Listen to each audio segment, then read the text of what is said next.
What's that supposed to be? The dance of death. Is that death? Well, that's right. He's leading them all off to the grave. Why do you paint things like that? To remind people that one day they're all going to die. That's a cheerful thought. Why are artists always supposed to cheer people up? Every now and then a little scare will do them good. Yes, but then they'll turn away and not look. Don't worry about that. They'll look. A grinning skull is more fascinating than a naked woman. If you scare people, They'll start to think. and if they think, They'll be even more scared. and they'll run straight to the priest. That's not my concern. No, you're only painting pictures. I show them the way things are. They can do what they like about it. And to think that some people might curse you for that. Oh, yes, I know. But when that happens, I paint something funny. Even artists have to live. Anyway, till the plague gets us. A plague. A nasty business. There it is, see? Monstrous swellings on your face and your neck.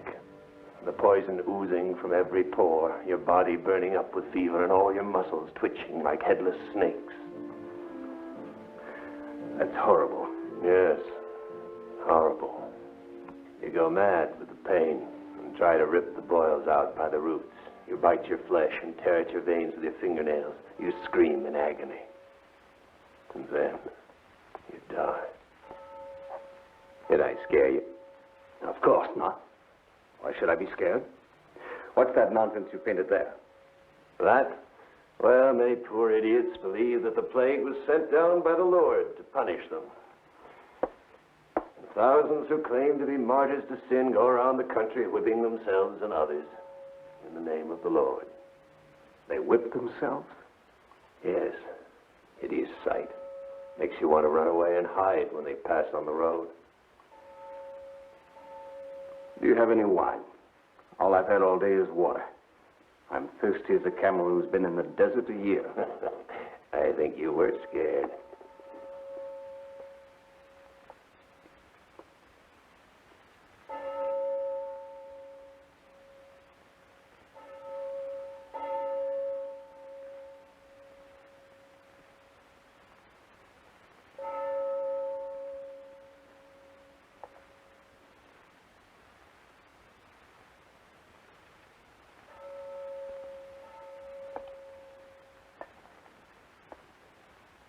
I want to confess fully and sincerely, but my heart is empty. The emptiness is a mirror with my own face in it. I see myself, and I am filled with hatred and disgust.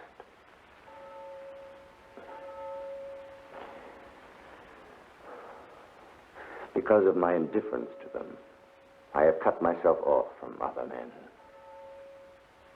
All my life I have been living in a phantom world, locked up in my dreams and my illusions. And yet you have no wish to die. Wrong. I want to. Then why put it off? I want to know the truth first. You want guarantees. Call it what you want.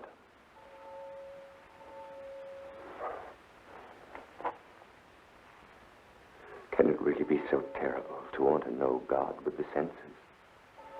Why must he always hide behind unseen miracles and vague promises and hints about eternity? How can we believe in those who do have faith if we've lost our own? What will happen to those of us who want to believe but cannot? And what of those who neither can believe nor want to? Why can't I kill the Lord within me? Why does he live on inside me, mocking and tormenting me till I have no rest, even though I curse him and try to tear him from my heart? Why, in spite of everything, is he still a reality, a maddening reality I cannot get rid of? Do you hear me? I hear you. I want knowledge, don't you see? Not faith, not legend, not blind acceptance, but I want God to give me his hand, to show me his face, to talk to me. But he's silent. I cry out to him in the dark. But sometimes it seems as if there is no one there. It could be no one is there. If that is true, then all of life is meaningless. Nobody can live with death before his eyes if he thinks oblivion lies at the end. The greater part of humanity never thinks about either one. But one day all of us must stand alone on the edge of the pit of darkness. Yes, on that day. I know the day you mean.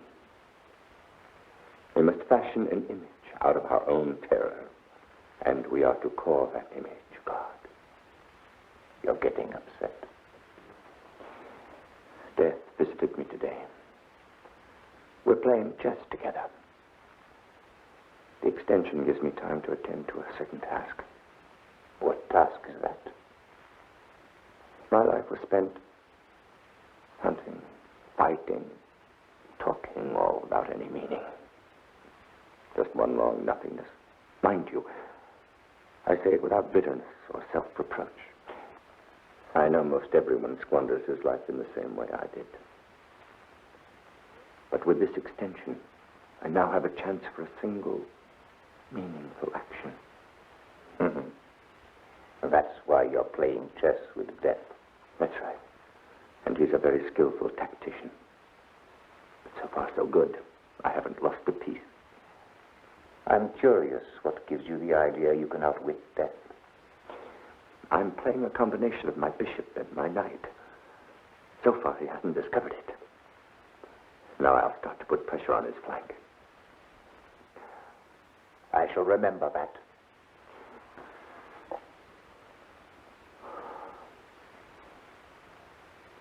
You're contemptible. You tricked me. But we'll meet again. I'll find some way to beat you. We'll meet outside the inn and continue our game.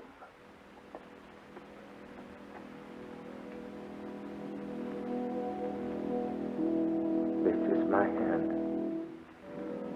I can turn it. The blood is still running in it. The sun is still in the sky and the wind is blowing. And I,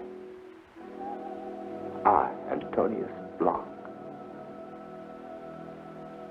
play chess with death. My master and I have just come back. We've been abroad. And you know why we went? The crusade? Exactly. For 10 years we wandered in the Holy Land and let snakes spit at us, horse flies sting us, wild animals attack us, heathens slaughter us, the wine poison us, the women give us fleas, the fleas feed on us, fever rot us alive, and all of it to the glory of God. The glory of God. I'll tell you this. Our crusade was so stupid, nobody but an idealist could have invented it.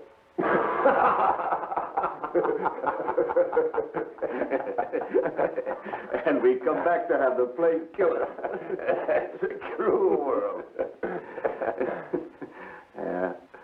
Wherever you turn, your rump is behind you. That's the only truth. Your rump is behind you. Your rump is behind you. That's very profound. Here stands the squire Yonce. He sneers at death, laughs at God, mocks himself, and winks at the pretty girls. His world is his own world, implausible to all except himself, a joke to everyone, including himself, worthless to heaven and absolutely irrelevant to hell.